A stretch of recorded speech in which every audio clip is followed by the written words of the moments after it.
বাংলাদেশ যেখানে শোষিত হয় সেই শোষণের বিরুদ্ধে আমি কথা বলতে চাই। ওখানে বিল আকারে প্রকাশ করলে জনগণের উন্নয়নের কাজে লাগানো যায় নিজেকে। সেই হিসেবে প্রত্যেকটা মানুষের কাঙ্ক্ষিত জায়গায় যেতে পেরে অবশ্যই ভালো লাগছে। আলহামদুলিল্লাহ। আমি প্রথমেই বলতে চাই যে আমি নারীদের নিয়ে কাজ করি। সর্বাগ্রে নারীরা, বাংলাদেশের অর্ধেকের বেশি নারী ভোটার এবং নারী, সেই নারীদের নিয়ে কাজ করতে চাই।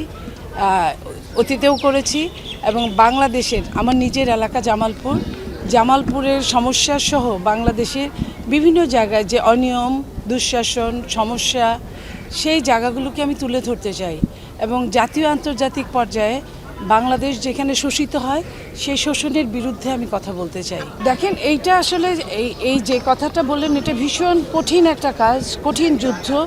এইখানে নারীরা যে হেনস্থা হচ্ছে, এটা কিন্তু হেনস্থা হচ্ছে ম্যাক্সিমামই পুরুষ দ্বারা। 200-র বেশি সার্ভিস ও ফিচারে লেনদেনের সব বিকাশ অ্যাপে সম্ভব। সেই পুরুষ দ্বারা, পুরুষের মাইন্ডসেটে যদি আমরা টাচ করতে না পারি, আমরা যত আর আইনের অনুশাসন যদি সম্পূর্ণরূপে কায়েম করতে না পারি, তাহলে এটা আসলে ওই কথার মধ্যেই থেকে যাবে, কাজ খুব একটা হবে না। আমরা চাই যে ওই জায়গাটায় আমরা টাচ করব এবং এটা যেন কথার মধ্যে না থাকে, কাজের মধ্যে থাকে। এবং আমি এই ব্যাপারে আগেও যুদ্ধ করেছি, এখন এটাই আমার যুদ্ধের জায়গা।